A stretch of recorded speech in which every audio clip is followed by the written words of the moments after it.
Hey guys, and welcome back to another YouTube video. In this video we're going through the Richmond vs Carlton AFLW game, which happened on the the Thursday night, I believe. We had the Tuesday, Wednesday that we've already gone through.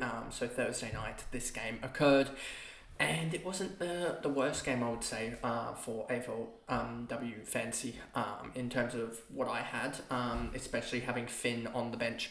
I actually got my rookie roulette, I think, working this week. I'm pretty sure, especially if the likes of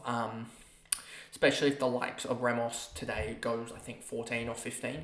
I think that's when I get not missed anything in the and then also I'd need Hartle to outscore or O'Dowd to not outscore Hartle by 42 points or something on today as well, but we'll see when that happens. But anyway, let's just jump into this video here.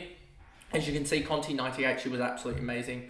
We can flick back in between the stats here, fantasy quarter by quarter. You can see 17, 44, 15, 22. In the second quarter, I think she had 14 touches alone, which was kind of crazy. Only 2 marks, 2 tackles. She's not much of a mark and tackle girl, so it is kind of hard and for her to rack up a massive amount of points. So I do want to sort of turn away from those type of players and really look at the girls like Goering next year, who I think is just primed to absolutely go large next year. She had a slow start to the year, but I think that will underprice her next year. So if she averages, say, like 80, 85 this year, she'll probably be more likely to be averaging close to 90, 95 just because of that 40 in game week 1. So yeah, I'm really looking at Goering next year just because of the huge tackle base. Her, Smith, and girls like that who have a huge tackle base are really ones that I want to target next year, rather than these sort of possession girls or these sort of 50-50 girls like Blackburn was, etc. Dempsey 75, she had 17, 3 and 4, which is not really a big tackler. There's no real big tacklers for the likes of Richmond. Also, we saw and it will get 4, I believe, because they have the Tuesday game. I think they have the round 5 double, but Mackenzie did get a suspension, so that will be interesting to see what happens of that if they get her off, etc. But she might be suspended for the first game week or the first game of round 5 double, which will be interesting if she is. Egan 71, Greiser 72, 3 goals, 1 for Greiser. Sheeran 59, she really just struggled in the first little bit, as you'll see here. 13, 0, 22, 24, 22. I think she's one that's primed for the double game week, I would think. So, yeah, she's one that I'm definitely looking at, because I think, especially if Mackenzie's out for game week 1, she'll have to step it up. And I think that Sheeran had a really poor start to the game, but showed in the second half that she can get 90 odd points. And I think she'll be a straight swap for the likes of Schleicher. Brennan, you can see there, 2 goals, 53. She's also one that I'm intrigued about, but hasn't really hit the heights outside of that Sydney game where she just marked everything, got a lot of disposals. But she may be used in the midfield if Mackenzie is out. Lavy 52, Miller 52, Hicks 50. Lavy 52, Miller 52, Hicks 46, Luke 43. She did pretty well. Did Luke. Shevlin 42, Ford 40, Lynch 40, Seymour 38, Hoskin 34. There's no one here that really matters. Then we go over to Carlton, and Goering's probably the one that I'm going to be really annoyed about. Much to the same, I think, of Nanscorn last year, where I traded them out very, very early after 1 game.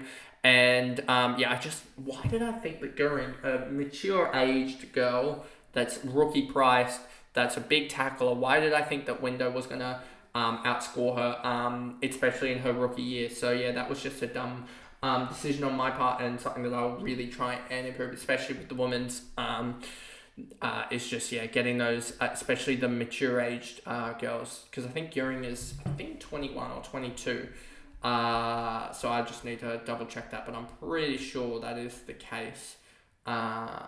It's that way. Goering, there we go. She is she's 24. So yeah, I'm just really shocked that I got that call wrong. And she turns 25 in like a month. So like, for me to forget that she's 25 and has a more mature built up body compared to the likes of the other rookies. Like, look at if you go back here, you'll see she's played a lot, and as you see here, played many seasons. And so yeah, this is I'm shocked that I just forgot that she would play that, and and so that's on my part, as I need to log back into DFS.